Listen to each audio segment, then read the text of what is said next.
Hey, I'm Alexis Booth, and welcome to the Breakout Booth. I was a senior manager at Google, I'm a wife and a mother, and I learned the hard way. If you're not fired up, you're on hold.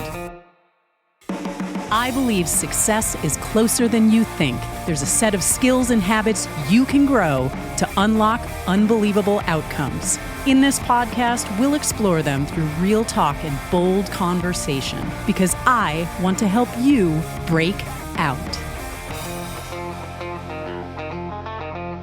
Hey there, folks, and welcome to the Breakout Booth. I'm Alexis Booth, and today we are going to discuss how to navigate a lasting career. Longevity and endurance are the two words I invite you to keep in mind throughout the episode. Now, we'll specifically discuss this in the context of being a woman in tech, but I believe a lot of the themes we'll explore are relevant to many different industries and paths, and it'll be useful for you to listen in no matter how you identify. In case it's not obvious why I'm focusing on women in tech, well, it's who I am, and it's what I've spent the past 25 years doing. It's my own lived experience. But beyond that, our guest for today literally wrote the book on it. In just a little bit, we'll bring Alana Karen to the mic. She wrote this beautiful book titled The Adventures of Women in Tech, How We Got Here and Why We Stay. In addition to getting my official thumbs up, it's won several shiny awards, and it's also been celebrated in quite a few different places and forums. Alana is also currently working on a 5th anniversary edition of the book, which will include some reflections on what has happened in the years since she first published it. But before we dive into our discussion with Alana today, I'd like to share some reflections on my own adventures as a woman in tech.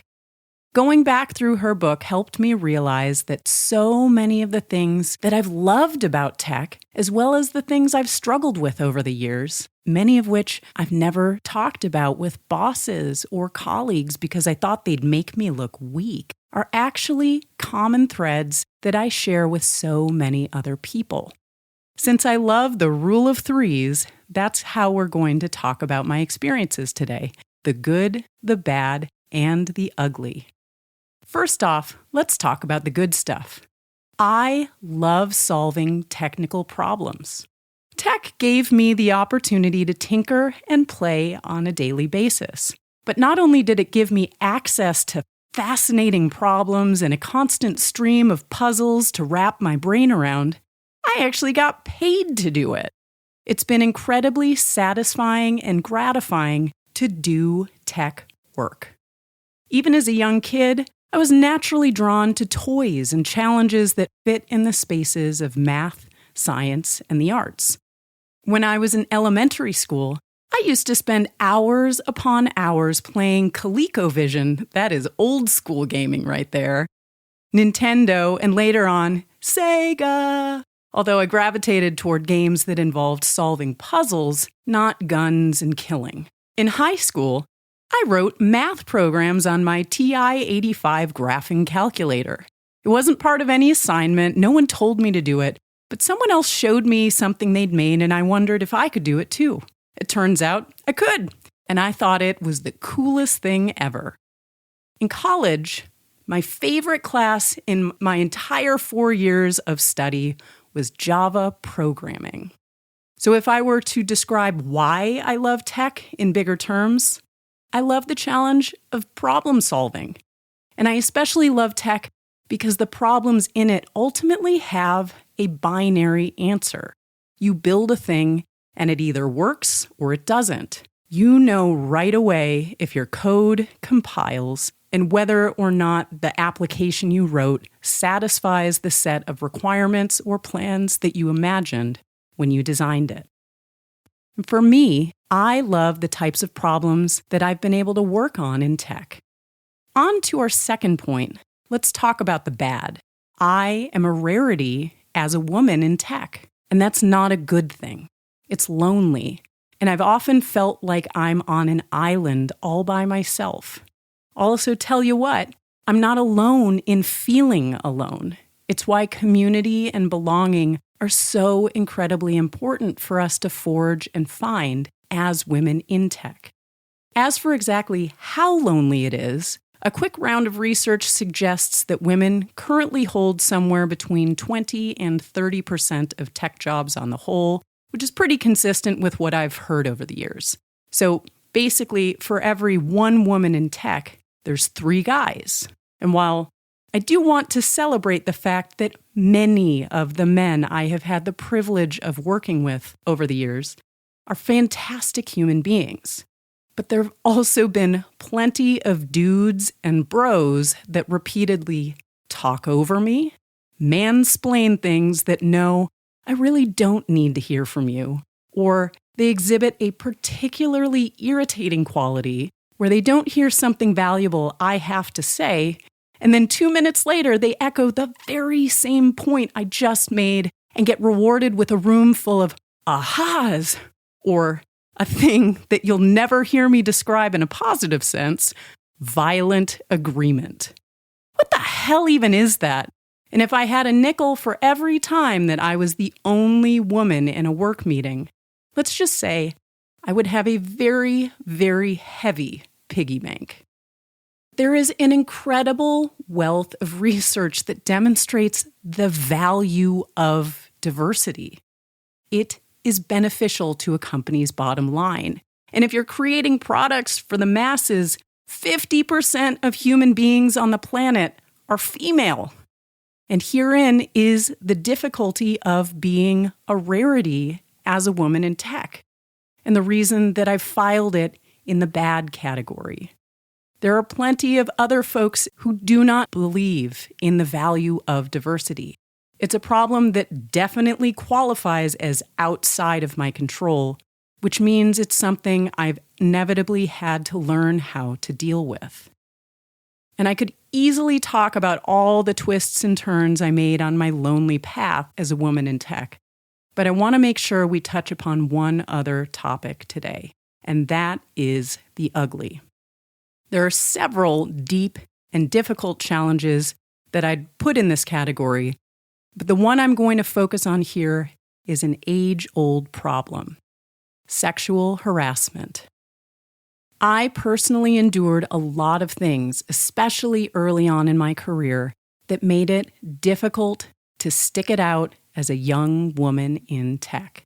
I was hit on, I heard inappropriate jokes, and I experienced microaggressions so often, especially in the first 10 years of my career, that I simply learned to filter out the noise. And I was conditioned to think that doing so was part of the job. I had to develop resilience and thick skin real fast if I wanted to survive and tough it out. Within 4 months of starting my first job after college, I was groped by a senior colleague after he'd told me a totally inappropriate, not safe for work story. I've been stalked by a coworker and pursued by someone else persistently, despite turning them down many times. And I stuck it out for far too long in a particularly gross workplace where in the first week of my job there, my boss made jokes with sexual innuendo about me to a client that we were pitching. And when I walked into his office for a one-on-one meeting in that first week, there was a big screen TV on the wall playing porn. I'm not joking.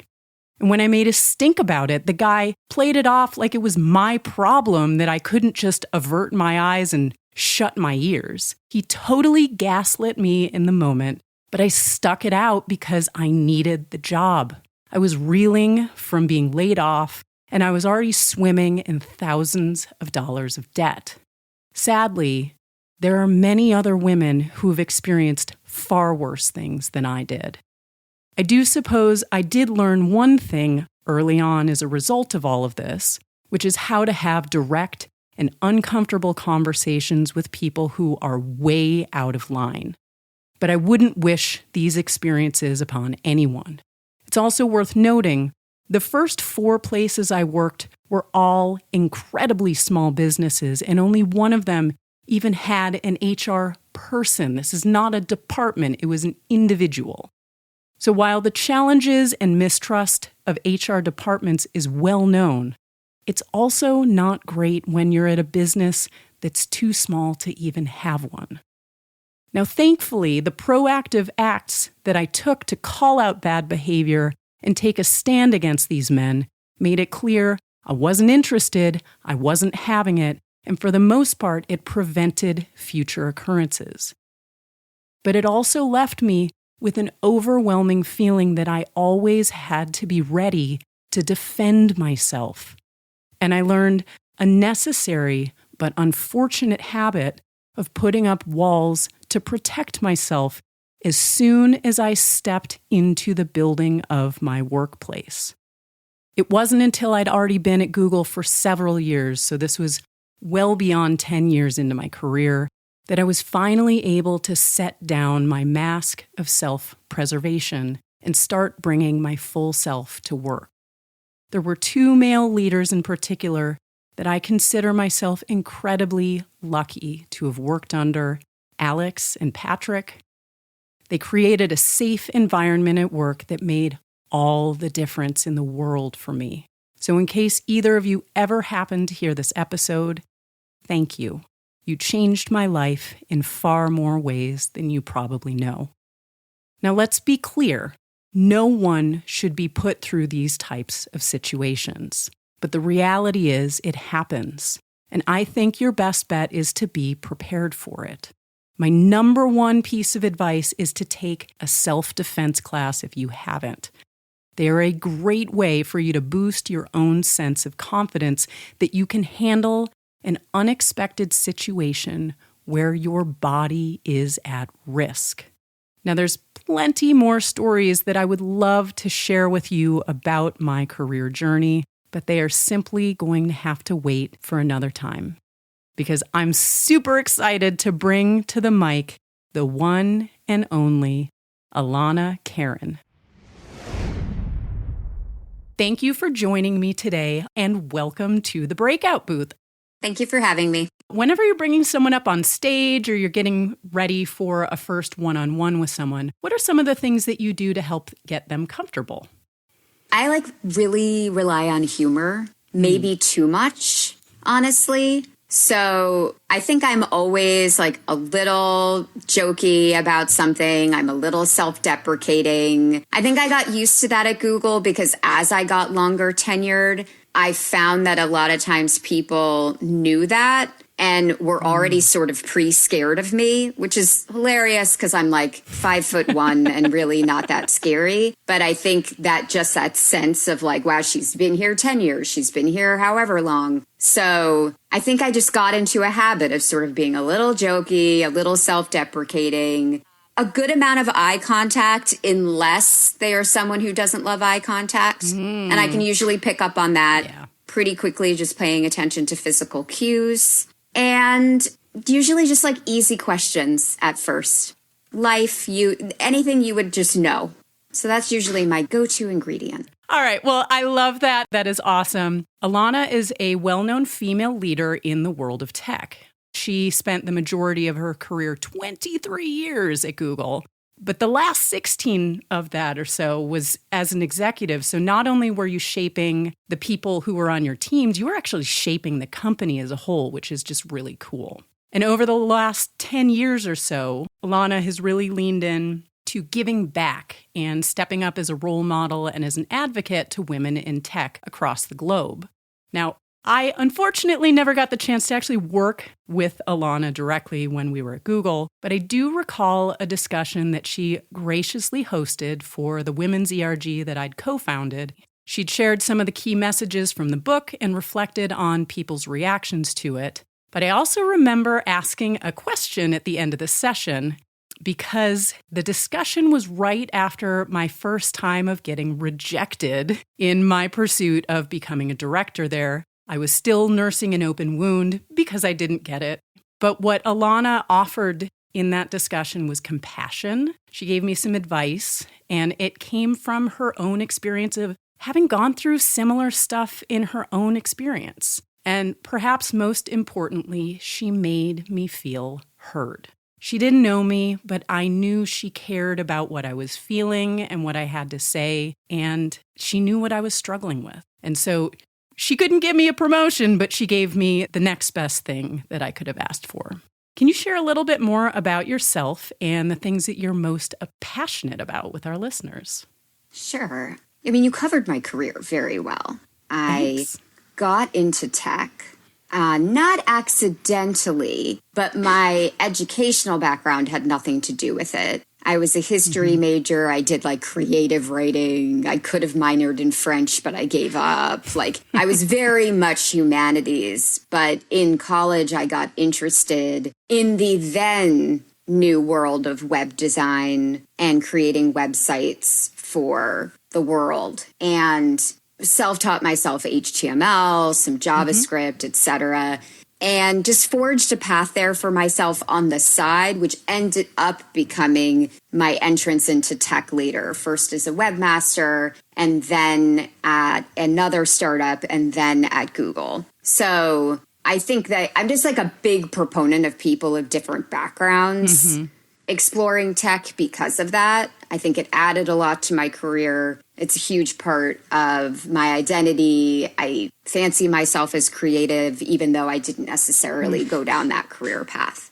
And I think separately from that, I am a mom. I have 3 kids, 2 dogs and a cat, which, you never know when they'll show up. So we might hear them at some point.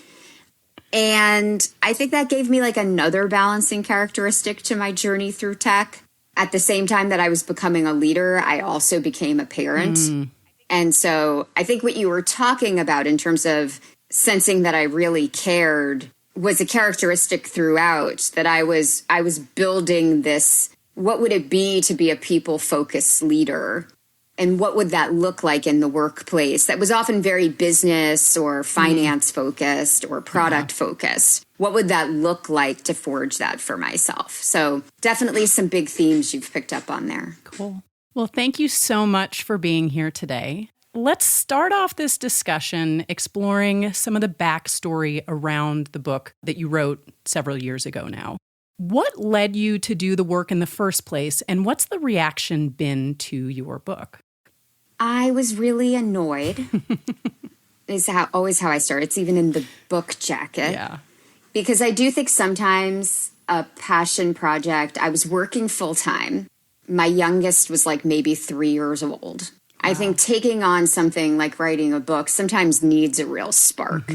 And for me, it was annoyance both where I saw the overall market heading, but also just personally for myself. And what I was seeing was that the Me Too movement, which had been very useful in getting out stories that needed to be out, was also producing kind of a chilling effect in the media, where the articles that I was seeing had sexy headlines like, can women even make it in tech? Like, should women come to tech? And I was like, who are these articles benefiting? Like, when you are an editor at a newspaper, you don't understand the high schoolers, the college kids, the women in tech that are going to see that and what that's going to mean to them. And so instead of the feeling being like, oh, here are the challenges we need to address, it was much more like, oh, maybe you shouldn't even bother ladies, even though most industries have challenges. And that's just known for. So it was just sexy headlines and people not realizing what it meant. And at the same time, when you looked at books that were out there, often the books captured the stories of women who'd made it to the tippy top, but didn't necessarily represent the majority that hadn't. Right. And I also wasn't seeing stories about women of all different types, all different backgrounds, all different paths, non-technical and technical, who journeyed through tech. And I just had one of these moments kind of triggered by my own angst where I was like, I could write that book. I know people. I call it Google hubris, by the way, because I've been at Google so long that you start to just think like, there's a problem, I can solve it. I get it. And I don't think I would have thought that way earlier in my career. I think it definitely was like something I learned along the way. So I just started doing it. I did it in my evenings. I did it holidays. I did it all the time. I wrote it. I figured out how to self-publish when I realized I wouldn't be able to get a publisher. That's a whole anecdote in a traditional industry. Mm-hmm. But in the end, I thought the reception was what I was looking for, honestly, which was I would hear back from people who said, oh, yeah, I saw myself, or I wouldn't have done this, or I wouldn't have thought I could do it if I hadn't read that at that time. Or even if the book as a whole, they weren't huge commenters on it, they would be like, that story that I saw, that story was really helpful. And so I think that's what I was looking for, was really this thing that if you were looking for yourself, or you were looking for evidence that you could belong, that you would find it. I love that. It's really cool. It's funny. You're saying you were irritated or you were annoyed. I'd actually say that my own reasons for the podcast, I hadn't actually thought about those as the words, but that's really what it was for me. And there's two reasons that really spurred me to do this work myself. The first one was I spent my own second half at Google as a senior manager. I was responsible for growing teams and hiring people. But I, as a woman who wanted to have more women around me, I and the recruiting teams that I was working with, we could not find women to bring in. And it wasn't just a matter of we had these really diverse sets of candidates who were coming through. And it was just at that last interview, nope, we're going to give it to the guy. When you think about hiring, it's a funnel. It starts with all of the leads and the potential, people you're going after. There were no women in it. And in fact, it wasn't just women, it was diversity of all forms. And we did a lot of things trying to go after this. I did a lot of my own personal outreach. I was trying to find people. So if they weren't applying,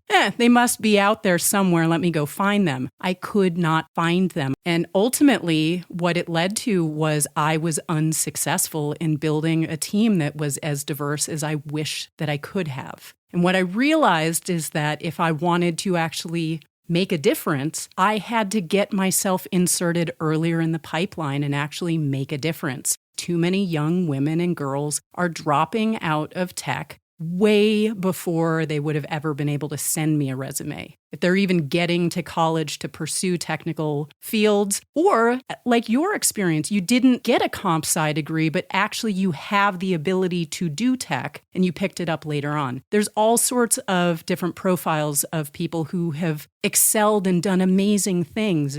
Now, the second part of my story, I've talked about burnout in a previous episode. But the long and short of it is I had to hit rock bottom in my mental health to get there. And then I had to find a coach who was capable of actually calling me out and helping me unwind all of these pieces along the way. This is not something that we teach people how to do. And in fact, if you find yourself being burned out as an adult, what you have to do is unwind a belief system that started in your childhood, and you have to dismantle it and start over. And it's a long process. Ultimately, it's with a lot of little steps along the way. But that's really what I'm trying to help bring to the forefront here, is helping people see these little tiny things that can start becoming bigger and bigger shifts. Because I think this is also part of this set of skills that you need to be able to sustain a long career. If you can't manage your energy and you're hitting burnout, you have to change what's going on before you can actually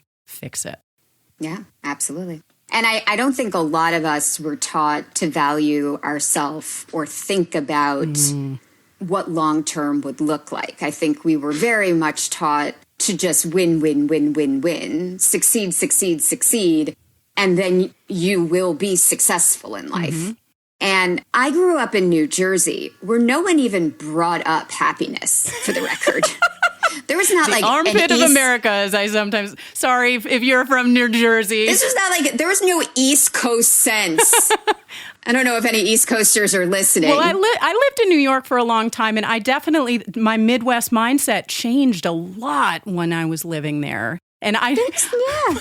There was no East Coast sense that you were aiming for happiness, to be clear. So I came back. Like, this is very much like the other parts of the country, maybe. Cool. Let's come back to our discussion here. I would love to go into all of the different skills and habits that are in the book. But since, we are we have problems with attention in our culture today, we're going to go to shortcuts. What are the shortcuts that we can all take? What are the hacks and the tricks? Because, we just need to go straight to the punchline.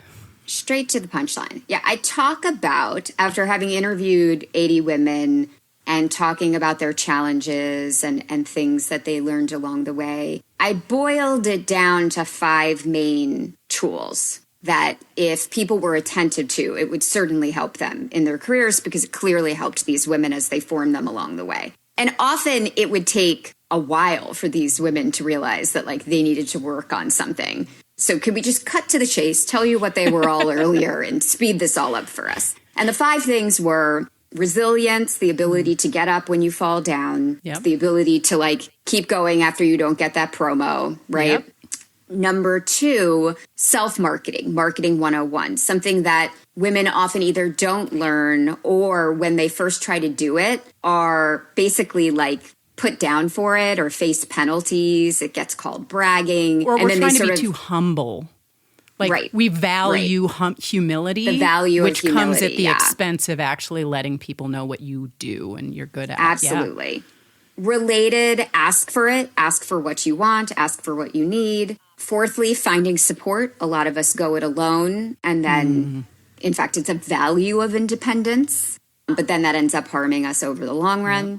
And then lastly, owning your awesome, which is probably the thing that takes the longest to do in our careers. But to feel inherently that we are amazing and valuable without anyone telling us for it, and that we are inherently worth the other things. So if I'm giving you quick hacks, I would probably say finding support. I think it's probably the tool that naturally leads to the other ones. Sure.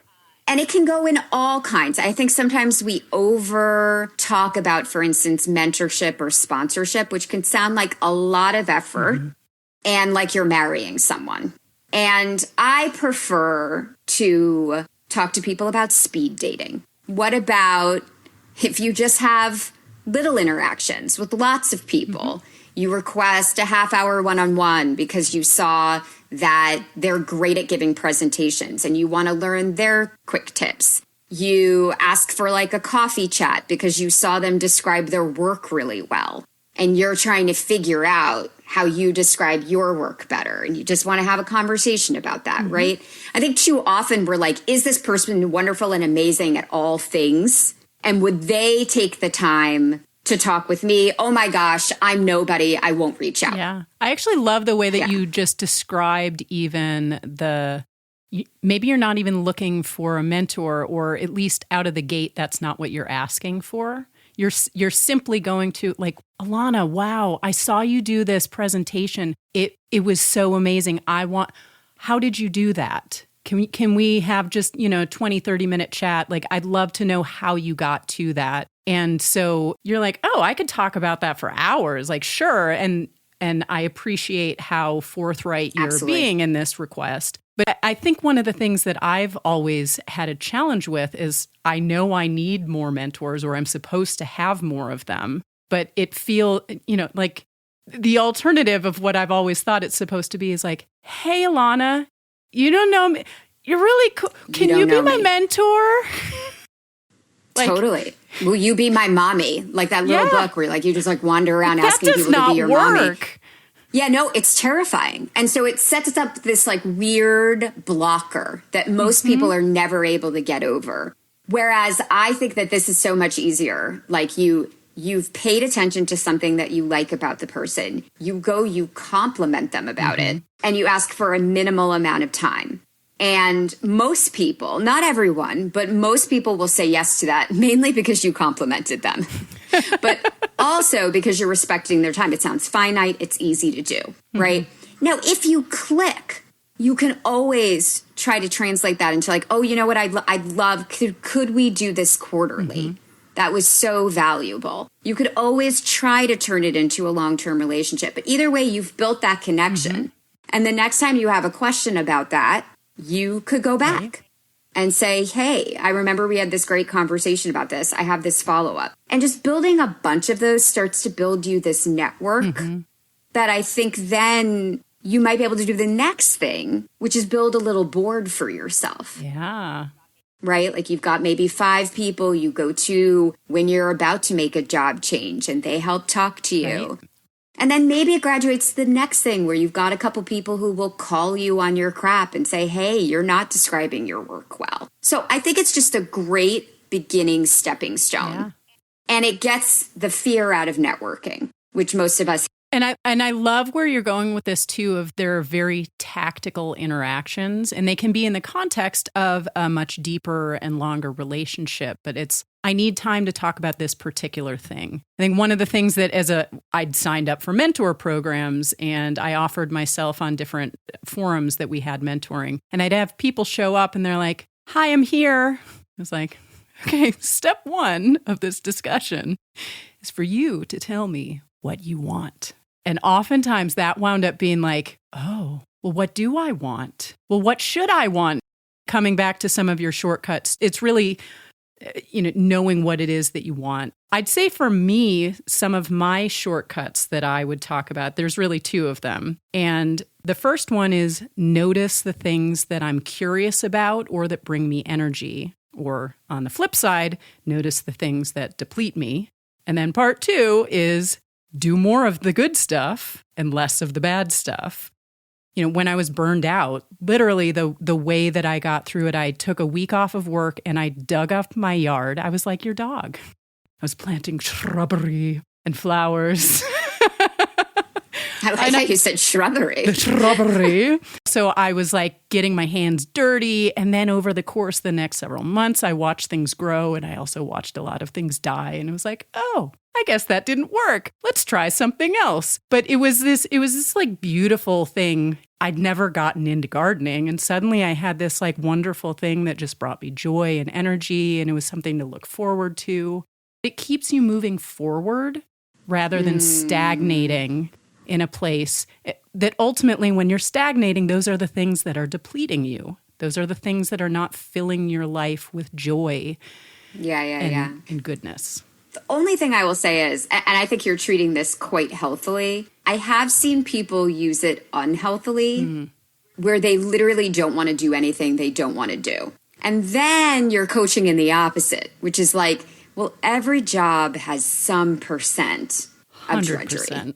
Well, not 100% of the job. 100% agree with you. Yes. Yeah. You can never have like 100. Like, there's always a 20% of record keeping, 20% of something manual. Like, and I think that I would see people misperceive that if you were getting more senior, you would stop doing those things. You would graduate out of them. No, they just change. And then they would tell themselves the story that they were too senior for that. And then I would have to say, as like a senior director, no, every job has this stuff. But I like what you're talking about in terms of your energy, right? Like you are paying attention to what gives you energy and you are trying to make more and more of your job reflect that. I agree with you. I also do personally think when I go back in my own career and I look at other people, I do think that there are periods that you definitely need to double down and like really dig deep into things that are hard if you're going to grow and get better. And I do think you should always be focusing on maximizing the positives and the good things that you have. But ultimately, if you don't address the things that you're not good at, or you're not, well, it's really, if you're not focusing on progressing those things, they will hold you back. So I do think that's a reality, but it's not a shortcut. That's actually like some of the tough stuff that I think you need to. Yeah, a little bit of a hidden problem that could get you later. All right. So you have been working on a 5th anniversary edition of your book. Can you give us a little preview of what you are expecting in it? Yeah, a little sneak peek. So, like I said earlier, the first book really focused on this kernel of a problem, which was the story of belonging. And the book really focused on then telling stories about people from all different backgrounds making their way into tech, all different jobs, all different paths, then some of the challenges that they face and the skills that help them. But overall, a pretty positive tilt on the whole come to tech because you could, and it's good, and people can have meaningful careers here. And don't tell yourself you can't, right? Like, you could belong to. You fast forward 5 years, and I felt like maybe a little bit more had to be written, because tech has gone through a journey where a lot of people are feeling let down, disappointed. And some of it has to do with the maturation of big tech becoming quite traditional. Some of it has to do with what happened during the whole pandemic arc with getting more flexibility and then having it retract, taken away, and now having to come back to the office. Some of it has to do with the overall product direction of tech. Is it really solving the world's problems? What's happening with AI? Are we creating more problems than we are solving? So there's all kinds of aspects to it. But I felt like not having written about that and talking about, oh, do you want tech? What's going on with it? What is our journey through it? What are our paths through it? Like, and what has happened? Like a little bit of group therapy. Yeah. What has happened in tech over the last handful of years, giving people doubts, pause, etc. And how is that then relating to how we're thinking about whether we want to stay in tech, leave tech, etc. So a bit of a fast forward 5 years. Oh, wait a second. Where are we with all of this? And I just felt pretty haunted by the fact that if I didn't write more, that it would end up being this weird, like, archaic view of tech. But also I liked the idea of coming back to it 5 years later. There was something pleasing about this idea that if you're talking about an adventure of women in tech, the adventure is long. The adventure will have ups and downs. And where are we on that journey? So I'm adding a few chapters that really focus on that sort of history of where we are, the trust loss that we're seeing in tech as an industry, but also the major tech employers, and what's that mean for the space. And then where we go from here. What are the different paths women seem to be taking? Honestly, I will say that the edition is probably quite a bit more gender neutral, because I do think all genders are probably facing very similar questions in this regard. But women continue to lag in all the major metrics. Minorities continue to lag in all the major metrics in tech. So I still think it might be more prevalent in certain places. And so I'm continuing my minority-focused take on I think it's really cool of the first one is really you can belong. The additional chapters, it sounds like, will be more like, do you choose to belong? You chose to. And I talk a lot about agency in the edition, because I do think that one of the things tech was really benefiting from was that it was the hottest thing around. And that then all the companies really made it seem like an imperative, everything that they were doing, and that it was an imperative to be your everything. And that if you made it your everything, you would succeed. And that was true for a lot of people for a while, not everyone, but it was a pretty common tale to hear people join tech and grow quickly and continue to make more and more money. But all of a sudden the stories changed. All of a sudden the stories are like, well, maybe you joined and then you were laid off, or maybe you were employed by that company for years and then one day they laid you off with no notice, right? And that really breaks the relationship that I think people have had with their company and made them feel often very powerless. And maybe they always were, by the way. So maybe this is just a harsh awakening. But I think it's a really interesting thing to think about now. Well, what agency do you have in this? Right. And where else would you go? What else would you do? What could you do and still journey in tech if you're not liking where you were? And so it's been good to dig into. Well, what's really interesting about these two different dimensions you're taking, we talked in my burnout episode, and there's 3 components of burnout. One of them is a lack of agency. So the choice, the feeling like you have a choice. The reality is you cannot control all of the things, but the sense and the belief that you do have a choice and that you can, direct At where least you're some going choice. with things. Yeah. Yep. The second one is community. Having a place that you belong, having people, so even if things are terrible at work, that there's at least someone that you can go commiserate with. That counts. Like you have your tribe, you have your people that you can be with. The third one is actually overwork and overwhelm, because as you get more and more depleted, you actually have to work harder and harder, and you sort of fall into this pit of despair. I do think that a lot of what people are reporting in tech really ultimately speaks to burnout. And you're actually addressing 2 out of the 3 pillars of what comprises burnout. You may not have meant to specifically address it from that standpoint, but it actually aligns very well. Yeah, and I think that the real thing about burnout usually is that it's not necessarily the hours that you work. It's the feeling of excitement of what you're working on, and that you're in it and you're part of it and you get it and you believe in it. And I think tech really benefited from having everyone in that belief system for so long. Oh, totally. It's a virtuous cycle. Actually, your products are better. You wind up doing, like Gmail didn't exist except that people were like, no, we have to do this. No one assigned it to them. Google News is another one. Like, oh, we should have done that better. I'll just do it on my weekend. Yeah. Right. So I think that that's really been degrading. And honestly, everything that these CEOs are doing is a little bit misplaced to try to get that back.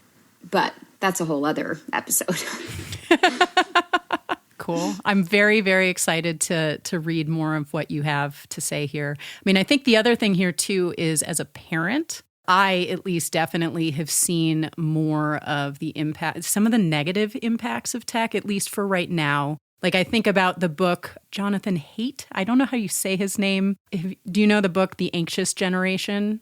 How the great rewiring of childhood is causing an epidemic of mental illness. And it's basically speaking to the presence of mobile phones and social media and how much time children are spending on this. The rates of anxiety have skyrocketed in children since that became a common thing. We are starting to see and come to grips and actually make realizations of some of these negative impacts. No, it's not like anyone set out to say, I'm going to launch these things and destroy our children. Like that was never the plan. But it got used and adopted in ways that were unexpected. Right. And I do write about how tech then was slow to accept that unintended consequences they are in fact responsible for. Right. And that has degraded trust in the industry. Teenagers, when surveyed, have very low trust in tech companies. So they are self-aware. Interesting. Maybe more self-aware than the adults. Probably more self-aware because this is what they know. But I think it's interesting to think about if you've got generations now growing up with it and they're skeptical, what is that going to mean for the future? I think there's some interesting things that we'll see play out over the next few decades. Yeah, very interesting. All right. So another thing I'd like to touch upon here. Throughout the podcast, I am exploring this idea of power moves. So these are past actions that you took that wound up changing your trajectory somehow. They have to be in the past because you're making different decisions and moves all the time. You never know which ones are actually going to be the most meaningful or impactful. Can you think of any power moves that have made a big difference in your life or career? Well, the one that I thought of right away was when I made my first big pivot at Google. So I had organically grown for about the first 10 years at Google, first on the front lines of being essentially a customer service rep for our ads product. but pretty early on taking on a project around documenting ads policy, which turned into a full-time role, creating, implementing, and maintaining policies for ads and other products. And I organically started to become a manager and ultimately got supported for the director promo for that organization. But I had essentially sort of stuck with the same thing, writing the initial rocket ship and taking it about as far as I could before my first intentional, okay, what's next? And I think the power move in it was feeling that, okay, I've done this 10 years in this function, in this team, but I'm going to look elsewhere and I'm going to market my skills from that as general strong skills, meaning like I'm not going to look for another job in policy. I'm not going to go to something highly correlated like legal necessarily. I'm going to say this job was decision-making boot camp. Right. I ran internal teams that supported all kinds of escalations and questions. I was involved in product development and worked closely with engineering and highly cross-functional teams and negotiations, right? So I took the core of that and remarketed it and landed an internal role elsewhere at Google in a totally new product we were doing, Google Fiber, and essentially a somewhat different function, although it was still operations. I was going to run customer support and installs, in-home installations.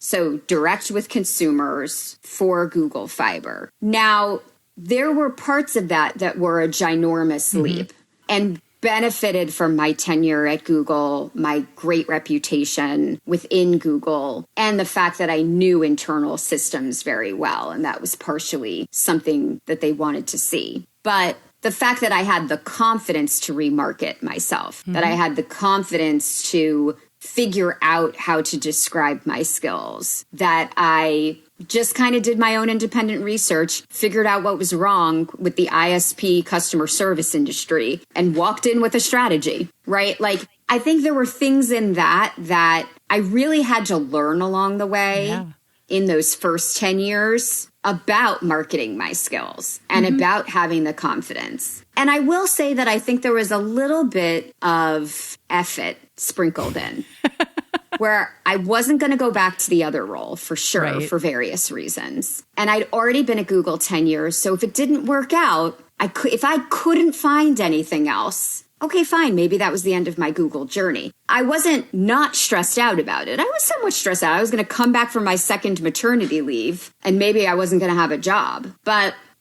I think that little sprinkle of like, well, let's see. Yeah.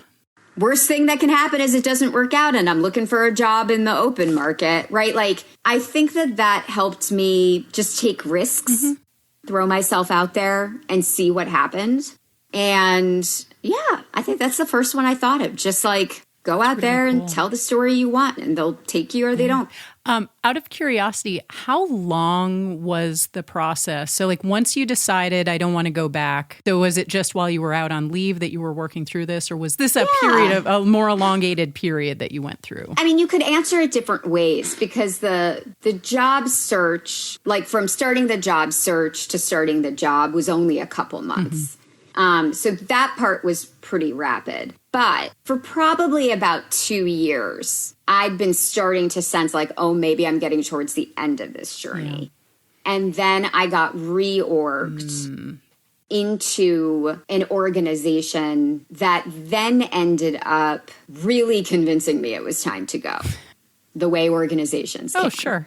And right before I was going to go out on maternity leave, my then manager, in a very sort of Machiavellian way, revealed his master plan. And it was about ripping apart my team, regardless of what I thought or said or anything. And I was like, okay, I mean, like, I was upset, sure. I was also super pregnant and hormonal, so thanks for waiting until I was well, you were going to be out for a while anyway. What control do you have over that, right? 8.5 months pregnant to reveal your master plan. Yeah, I was going to be out. And I basically had to march back to my managers and be like, prepare, because I'm out. Like, right. So the whole thing wasn't great, but I think that I had been warming up to the idea, to the fact that like I was probably getting towards the tail end of my energy and interest. And then there was a forcing function. And the forcing function helped me get my ducks in a row and figure out what was next. In a way that if there hadn't been, if it had all been nice and everyone was supportive, like maybe I would have dragged it out. Or not even knowingly, but just like I would have had the energy to keep going, even if it wasn't sparking me quite as much. So in the end, I think it all came together as it should. But there were definitely some like bad things that forced it, and then meant that I mentally was like, great, I'm going to have the baby. And then around 3 months into my maternity leave, I have to start looking for a job. It's funny. I love the story that you're describing here. When I think back to, especially at Google, the two biggest changes that I made. So one of them was I moved out of my immediate team. It wound up being to a supporting function. So instead of doing client-facing work, I wound up training the people to do the client-facing work. So I moved into the related learning organization. But ultimately, the decision of me quitting last year, both of them were ideas that I had been toying with for some time. And then there was a forcing function that actually was like, oh, okay, it's time. And so I think what you described there, I relate very much to it. And I have a feeling that many of our listeners, it usually doesn't happen overnight, although sometimes it does. Sometimes you get laid off and, all right, what am I going to do? I will say, though, I do think that, and one of the things people don't maybe talk enough about, although I'm starting to see it talked about a little bit more, is that there is an emotional arc to acceptance. And totally. If you get laid off while the forcing function happened overnight, your like grief about it, your acceptance about it, your ability to like harness your logical mind and figure out a plan can take a little time. And I think often I've seen like people feel bad that 6 months later they're still looking, or they're emotionally still in shock and denial. And while I think you should move through your change curve, and if you're not, maybe you need a little help or support or someone to talk to like help you through it. I do think sometimes it takes time, and it's also not linear. You could like be totally fine, and then you see some announcement your company makes and you're like back in the rage. or you're bawling suddenly. You're like curled over on the side of the road like, ah! I mean, I'm not saying this from personal experience. Absolutely. So I think no matter what, there's a little bit of a journey to it. And it's not usually overnight, unless you truly are someone who tends to make those kind of snap. You just get an inspiration and you make those snap decisions. Well, and one other comment. That varies. One other comment, too. Many people who have been impacted by layoffs have commented on LinkedIn, but I also have friends who have also said it was the best possible thing that happened to me. I was unhappy in my job. And yes, it was a forcing function. It was hard, but it ripped the Band-Aid off for me. I needed to make a change anyway. So, and I would never wish a layoff upon anyone. I have been laid off much earlier in my own career. It took me many, many years to be comfortable and confident in a job again. I'm not meaning to diminish the feelings of it. No. But I also do think that there can be a silver lining. If there's anything that I think has helped me mentally grok what happens here, it's comparing your relationship with your company to a relationship. Oh, totally. Right? Like, if you have a bad boyfriend and they finally break up with you, you're like, oh, okay. I'm so sorry. Yes, let's go. I had codependency issues with work. Work gave me purpose. Work gave me a reason to be here. The problem is I stopped having my own purpose, and it was literally I had to reclaim myself, my value, and it changed my relationship with work dramatically. I think so many people are addicted to the value that they are able to derive out of a job. Oh, absolutely. The attaboy kind of stuff. Yeah. Who are you without it? But also, are you accepting things that you should not? Right? Are you accepting a really unhealthy dynamic because you think that that's what you have to do? And then you're just grateful when they fire you and give you severance because you're like, great. Yeah. Right. Like, so it's just like a really interesting place. And the minute I sort of accepted Google as the bad boyfriend that I was choosing for very specific reasons to stay, I think it helped me get that appropriate distance. And I find that people stay in a zone where they're in the relationship with the boyfriend, but angry at the boyfriend all the time for a very long time. And I think that's something to puzzle through. Yeah. So I want to share a power move for me that is quite unrelated to all of this, but I think especially this is a women in tech episode. I took a public speaking class that changed my life.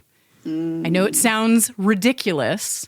Let me describe what happened. I went to this class. I've spent years on stages, and so like I'm a good presenter. The issue was a body language issue. I tilted my head and I fussed with my hair and my face. Oh. And guess what those are? Those are flirtatious signs. And so like basically, even though I had great things to say and I commanded, respect with my voice, I was doing these other things that made me get perceived in yucky ways. And what happened, this was over 15 years ago. This was before I was even at Google. I took this class, and the following Monday, I showed up back at work and I had to deliver some really tough feedback to a senior executive. It was when I was at Accenture, so I was a consultant.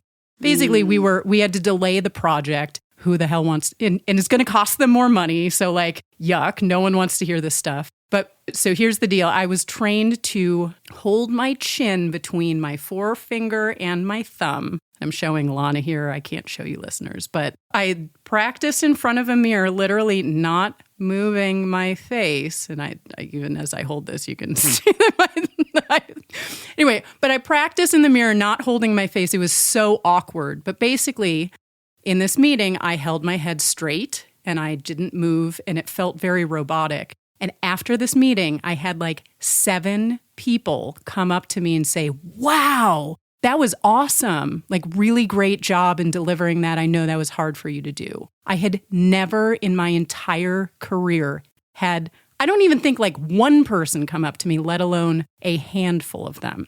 The other thing that happened after this is I was never again sexually harassed, and I was never again hit on by a married man. It is so huge. Body language. I want to do an episode on this. I actually need to find someone to dig into this.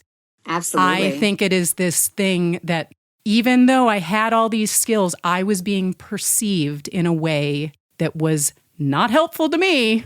So and was holding me back. And seriously, it changed my trajectory in so many different areas of my life. I love that. I will say that I often tell people that the most horrible, worst class to take is public speaking, and it is absolutely the best class to take. And the reason that it's the worst is that they will record you. Oh, yeah, you have to watch yourself, and it's like, You will have to sit there and watch yourself. Or you'll be doing it in front of a bunch of people and they will like clap every time you say, or every time you tilt your head or whatever it is. So it is the worst, but then you will learn things for the rest of your career, both when you're just one-on-one or in small groups, but also the public speaking stuff. It is huge. Yes, it totally but horrible. Is. But just take the hit. It's so uncomfortable and it's worth it. I mean, it's totally worth it. If you are at a company that regularly offers these classes and you can get them for free, take it. That was why I did it. So yeah, just take it. Huge proponent. Just take it. Have the terrible few days. And mine was one day. That was all it took. One day and 2 awful recordings. Mine was maybe a couple days, but probably not full days. And what I was going to say about it that really helped me was that when I get up in front of a crowd, I have a lot of nervous energy. that I thought people could see because I literally shake. Not like a huge shake, but like jitter. Yep. So in my head, people could see that. And I talked about it as something that made me nervous. And then people were like, oh, we can't see it. And I was like, oh. It's not actually noticeable to the other people. It's not noticeable. And so the rest of my career, I've accepted my jitter and it doesn't make me nervous because I mean, listen, maybe some people can see it honestly, but I don't know. All right. Last question for you today. Let's say someone comes up to you and says, Alana, I want to be a woman in tech and I want to stick it out for 25 years or more, just like you. What should I do? What's the advice? What should you do? I think there's an interesting combination of patience and agency that I think you are going to have to figure out. Because if you want a long career in tech, you are going to have amazing days. You're going to have bad days. You're going to be on teams that you feel a lot of alignment with and teams you feel almost none. You're going to be in situations where you are learning a ton and situations where that seems to dry up. And you're going to be told you're valuable and then you're going to get reorged and somehow same exact stuff you're going to be told isn't valuable. So there is going to be a lot of years in time and exercising some amount of patience, a bit of this too shall pass, a bit of noticing the patterns and being patient with them, knowing that when you get a new boss, you're going to have to do some retraining, yada, yada. But at the same time, balancing that out with a sense of agency. And the tip that I started to give a lot of folks is set a timeline, right? If you notice that something isn't great, think about a couple things you can try to change that and set a timeline. I'm going to try these X things. And if that doesn't work, in 6 months, I'm going to decide what to do next. If you can do that, I think it'll both give you the patience to get over some hurdles so that you continue, you don't overreact. You don't get disengaged too early. You don't start distracting yourself and looking for a job when really all you need to do is double down and get through this period. It'll get you over some of those humps. But at the same time, it won't make you too patient. It won't make you complacent. It won't make you accept things for the long run that you shouldn't in your career because you've given yourself a timeline and you can go back to it. So endurance, I think, is going to be the name of the game. I love that. Right? Like, how are you going to endure through some of the bad times, but also take advantage of the great times, right? Hurdle through them, enjoy them, love them. But have a plan B when times get rough. I think that's the thing. I love that. Endurance. That is such a great word for it. If I had to give advice, I think it is make a decision about what it is that you want. And the caveat is it's okay for you to change your mind at any point. You know, I like what you're talking about, though, because I do think that I myself, especially when I was younger, I remember my parents used to call me fickle. And like, especially my first 5 years out of college, I had 5 jobs in 5 years. This was not by choice. This was, I graduated right after the .com bust and I moved to New York right before 9/11. Like everything was just wild and crazy. I was just trying to survive. But I also remember they used to talk about like me being very fickle and just jumping to the next thing. I like what you're talking about of having endurance and giving something enough time so that you're not just being flippant because like, oh, this dude said something that really pissed me off. I'm done. It's like, yeah, they said something. What can I do about it? Let's try some things. Do I even need to listen to them? Or should I maybe 100%. Say something back like, hi, that was a jackass thing you just told me. And guess what? It didn't feel very good. Can you not do that anymore? Or change like there's all sorts of things that you could do just out of that one interaction, let alone everything that goes on over the course of a day or a week or a month in your work. But when I think about especially make a decision and go after it, what's your plan? Like come up with a plan. Be flexible, both in terms of your own decisions, but also the things that are changing around you. You might get offered a new position or, a manager role opens up. Do I want that? Do I not? By the way, both of those are fair decisions. Like neither one of them is good nor bad. And then stick it out. Perhaps 6 months is like a good place to start with, or 3 months, but it just some period of time so you're giving it space. It's completely it's your thing, and it's going to vary, right? Because some things are knowable quite quickly and some things take longer to work out, right? Like at Google, the promotion cycle was every 6 months. So to really know if you're on the path towards what you want, sometimes it's a little bit longer. Yeah. So yeah, I think you set the time. Again, you have the agency for what you will be patient for, you will tolerate, whatnot. But I think being too reactionary sometimes cuts off opportunity. I think we've seen lots of times where you just got to get through a little bit of a hurdle, and then that manager would have given you a 2x larger team, right? And so I've had people look back and be like, oh, I should have tried X, I should have tried Y. And so I think this gives you a happy medium on both. Yeah. I like that. Well, this has been a fantastic discussion today. Thank you so much for being here, Alana, on behalf of our listeners as well as me, because this has just been delightful to have this conversation. Thank you. Thank you for having me. Before we close out our episode today, for our listeners, I would like to invite you to get in touch with me. You can text me any reactions or advice or suggestions that you have for this episode or the show. You can find this in my show notes. I'd love to hear from you. If you have enjoyed what you've heard, also please subscribe to the show, leave a comment. It's a small thing, but it means so much to me and a world of difference for the show. As always, I will share links to notable reference in the show notes, and I'll give a couple links for Alana. I mentioned a few earlier that I really love that interview you did with Cheryl. That was great. But Alana's website, alanakaren.com, I'll send a link to where you can sign up for her newsletter, and also her book, because it's awesome. And with that, all of our listeners, I wish you a very fond well, and I hope you have an awesome day. Thanks.